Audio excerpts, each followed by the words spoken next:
want to get your link of your profile on Facebook, you have to do the next thing. Okay, so to do this you have to go to your profile, and as you can see I'm here, my profile is called example because I'm showing how it works.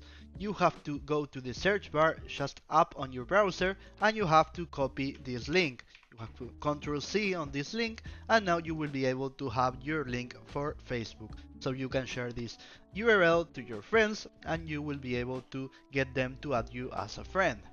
So this is the only way you can do this and it's very easy. So if you didn't know how to do this, you can subscribe to our channel, comment, share, like, press the bell in the subscription button, and I will see you in the next tutorial.